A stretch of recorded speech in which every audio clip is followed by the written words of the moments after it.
गुप्त जड़ अपने घर लेकर के आ जाना, छप्पर फाड़ कर होगी धन वर्षा।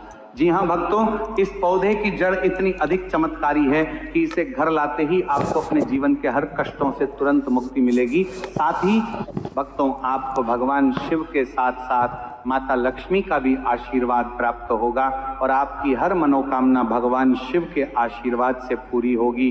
पूरे साल आपके ऊपर होगी धन की वर्षा, जीवन की हर अधूरी इच्छा होगी पूर्ण। लेकिन उससे पहले यदि आपको यह जानकारी उचित लगे तो वीडियो को लाइक करें, चैनल को सब्सक्राइब करें और कमेंट बॉक्स में ओम नमः शिवाय जरूर लिखें। तो महाराज, आप सभी यह तो जानते ही हैं कि सोमवार का दिन स्वयं भगवान शिव को समर्पित माना जाता है और जब यह दिन सोमवार अष्टमी तिथि के साथ आता है तो उसका महत्व कई गुना बढ़ जाता है। शास्त्रों में स्पष्ट बताया गया है कि सोमवार की अष्टमी पर किया गया छोटा सा उपाय भी व्यक्ति के जीवन में बड़े से बड़े बदलाव ला सकता है। यह दिन केवल एक सामान्य तिथि नहीं होता, बल्कि यह दिन शिव तत्व से पूर्ण रूप से जागृत माना जाता है। महाराज, बहुत कम लोग इस रहस्य को जानते हैं कि सोमवार की अष्टमी पर ग्रह, नक्षत्र और तिथि मिलकर ऐसा दिव्य संयोग बनाते हैं जिसमें किया गया गुप्त उपाय सीधे भाग्य रेखाओं पर प्रभाव डालता है। जो भाग्य वर्षों से सोया हुआ होता है, जो धन वर्षों से रुका हुआ होता है, वह अचानक गति पकड़ने लगता है।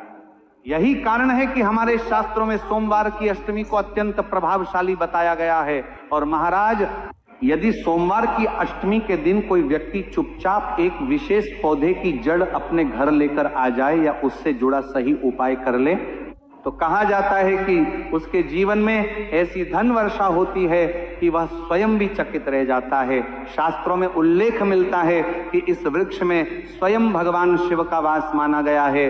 यही कारण है कि इसके घर में आते ही नकारात्मक ऊर्जा समाप्त होने लगती है और घर का वातावरण स्वतः ही पवित्र हो जाता है।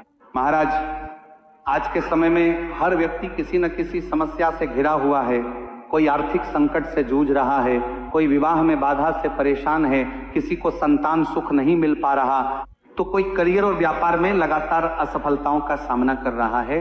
बहुत से लोग सोमवार का व्रत रखते हैं, पूजा पाठ करते हैं, शिवलिंग पर जल चढ़ाते हैं, लेकिन फिर भी मनचाहा फल नहीं मिलता।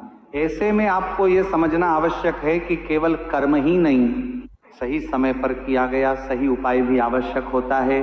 इसीलिए शास्त्र कहते हैं कि सोमवार की अष्टमी जैसे दुर्लभ संयोग में किया गया उपाय सीधे शिव कृपा को आकर्षित करता है। इस दिन महादेव अपने भक्तों के बहुत समीप होते हैं और सच्चे मन से की गई प्रार्थना को तुरंत स्वीकार करते हैं। यही कारण है कि इस दिन से जुड़े उपायों को अत्यंत प्रभावशाली माना गया है। महाराज, जिस चमत्कारी जड़ की हम बात कर रहे हैं वह कोई साधारण जड़ नहीं है। यह जड़ उस वृक्ष से संबंधित है जिसे स्वयं भगवान शिव का अंश माना गया है।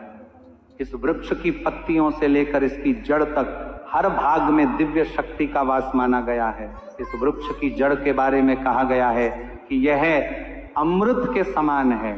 इसकी मिट्टी अमृत है, इसकी छाया अमृत है और इसकी जड़ तो स्वयं शिव तत्व से परिपूर्ण मानी गई है। पुराणों में वर्णन मिलता है कि जो व्यक्ति इस वृक्ष की छाया में कुछ समय बैठ जाता है उसके अनेक शारीरिक और मानसिक कष्ट शांत हो जाते हैं।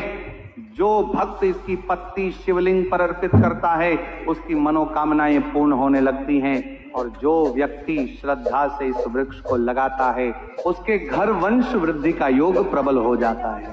हम जिस वृक्ष की बात कर रहे हैं वह है बेलपत्र का वृक्ष। बेलपत्र महादेव को अति प्रिय है। कहा जाता है कि जहां बेलपत्र का वृक्ष होता है वहां स्वयं भगवान शिव का वास होता है। उस घर में दरिद्रता टिक ही नहीं पाती, रोग और शोक धीरे धीरे समाप्त होने लगते हैं और परिवार में सुख शांति का वातावरण बनता है। इसीलिए महाराज, सोमवार की अष्टमी पर बेलपत्र वृक्ष की जड़ से जुड़ा उपाय करने का विशेष महत्व बताया गया है। ऐसा माना जाता है कि जो व्यक्ति इस तिथि में इस जड़ का सही विधि से प्रयोग करता है उसका पूरा जीवन शिव कृपा से संचालित होने लगता है। उसके ऊपर धन योग, महालक्ष्मी योग और ग्रहों की शुभ दृष्टि सक्रिय हो जाती है। लेकिन महाराज, यहाँ पर एक बहुत महत्वपूर्ण नियम भी है जिसे जानना आवश्यक है। हर शिव संबंधी वस्तु को लाने या प्रयोग करने के लिए कुछ मर्यादाएं होती हैं। यदि उन मर्यादाओं का उल्लंघन किया जाए तो उपाय का फल कम हो सकता है। इसी कारण आज हम आपको यह भी बताएंगे कि इस जड़ को कब लाना चाहिए और कब नहीं। तो महाराज, सोमवार की अष्टमी स्वयं भगवान शिव को समर्पित होती है, इसलिए इस दिन किसी भी शिव प्रिय वृक्ष को बिना नियम जाने तोड़ना उचित नहीं माना गया है। यही कारण है कि इस उपाय को करने से पहले सही विधि और सही समय जानना अत्यंत आवश्यक है। तो महाराज, गया है उस गुप्त रहस्य को और गहराई से समझने का, जिसे जाने बिना यह उपाय अधूरा रह जाता है। बहुत से लोग उत्साह में आकर किसी भी दिन किसी भी समय भगवान शिव से जुड़ी वस्तुओं को तोड़ लेते हैं, लेकिन शास्त्र कहते हैं कि श्रद्धा के साथ साथ नियमों का पालन भी उतना ही आवश्यक होता है, क्योंकि बेलपत्र का वृक्ष स्वयं महादेव का अंश माना गया है। इसलिए इसकी पत्ती, इसकी छाल और इसकी जड़ तीनों के साथ व्यवहार करते समय विशेष सावधानी रखनी चाहिए। यदि नियमों का उल्लंघन होता है तो वही वस्तु जो कल्याण देने वाली है उसका पूर्ण फल प्राप्त नहीं हो पाता। तो महाराज, शास्त्रों के अनुसार सोमवार के दिन बेलपत्र के वृक्ष की पत्ती, छाल या जड़ तोड़ना वर्जित माना गया है। कारण यह है कि सोमवार स्वयं भगवान शिव का दिन है और इस दिन बेलपत्र के वृक्ष को काटना या नुकसान पहुंचाना शिव तत्व को आहत करने के समान माना गया है। इसी प्रकार पूर्णिमा की तिथि पर भी बेलपत्र की पत्ती या जड़ नहीं तोड़नी चाहिए, क्योंकि पूर्णिमा पर चंद्र तत्व पूर्ण रूप से सक्रिय होता है और यह समय साधना के लिए होता है, न कि तोड़ फोड़ के लिए। इसके अतिरिक्त अमावस्या की तिथि भी अत्यंत संवेदनशील मानी जाती है। अमावस्या की रात्रि या संध्या के समय बेलपत्र की पत्ती या जड़ तोड़ना शुभ नहीं माना गया है। मासिक शिवरात्रि और प्रदोष की तिथि पर भी बेलपत्र के वृक्ष और से कुछ भी तोड़ना निषेध बताया गया है। इन तिथियों पर शिव पूजा तो अत्यंत फलदायी होती है, लेकिन शिव प्रिय वृक्ष को क्षति पहुंचाना दोषकारक माना गया है। अब महाराज, ये जानना भी उतना ही आवश्यक है कि किन दिनों में इस जड़ को लाया जा सकता है। तो शास्त्रों में बताया गया है कि मंगलवार, बुधवार, गुरुवार, शुक्रवार, शनिवार और रविवार, इन दिनों में यदि कोई निषिद्ध तिथि न हो तो बेलपत्र के वृक्ष की जड़ को विधि पूर्वक लाया जा सकता है। महाराज, अब प्रश्न उठता है कि जब सोमवार की अष्टमी इतनी पवित्र है और उसी दिन ये उपाय करना है, तो फिर जड़ को उस दिन कैसे लाया जाए? तो इसका उत्तर भी शास्त्रों में स्पष्ट रूप से बताया गया है। यदि सोमवार की अष्टमी के दिन जड़ को तोड़ना निषिद्ध है, तो आप ये जड़ अष्टमी से पहले किसी शुभ दिन पर लेकर आ सकते हैं और फिर अष्टमी के दिन उसका प्रयोग कर सकते हैं। यानी कि आप इसे सोमवार अष्टमी से पहले पहले किसी भी दिन लेकर के आ सकते हैं। अब महाराज, जड़ को लाने की विधि को भी समझना आवश्यक है।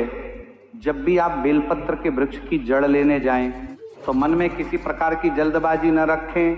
पहले उस वृक्ष के सामने कुछ क्षण खड़े होकर मन ही मन महादेव से अनुमति मांगें। ओम नमः शिवाय या श्री शिवाय नमस्तुभ्यम मंत्र का जप करते रहें। ऐसा माना जाता है कि जब बिना अनुमति कोई वस्तु ली जाती है तो उसका प्रभाव कमजोर हो जाता है। अब महाराज, जड़ को तोड़ने के बाद उसे किसी साफ कपड़े में लपेट लें और सीधे अपने घर लेकर आएं। रास्ते में अनावश्यक बातचीत या हंसी मजाक से बचें। घर पहुंचने के बाद उस जड़ को स्वच्छ जल से अच्छे से धो लें और किसी पवित्र स्थान पर रख दें। ध्यान रखें कि जड़ को जमीन पर सीधे न रखें और न ही उसे अपवित्र स्थान पर रखें।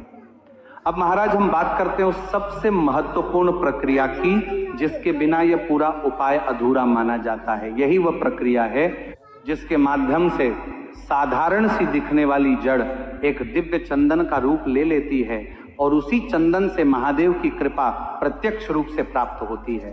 तो महाराज, जब आप बेलपत्र के वृक्ष की जड़ को अपने घर ले आते हैं तो यह केवल एक जड़ नहीं रहती, बल्कि वह शिव तत्व से जुड़ा एक माध्यम बन जाती है। इसलिए इसका प्रयोग भी अत्यंत श्रद्धा और संयम के साथ करना चाहिए। शास्त्रों में कहा गया है कि जिस वस्तु में भगवान शिव का वास माना जाता है उसके साथ किया गया प्रत्येक कार्य पूजा के समान होता है। तो सबसे पहले आपको उस जड़ को किसी साफ कपड़े में बांधकर सुरक्षित रखना होता है। इसके बाद आपको एक छोटा सा पत्थर लेना है।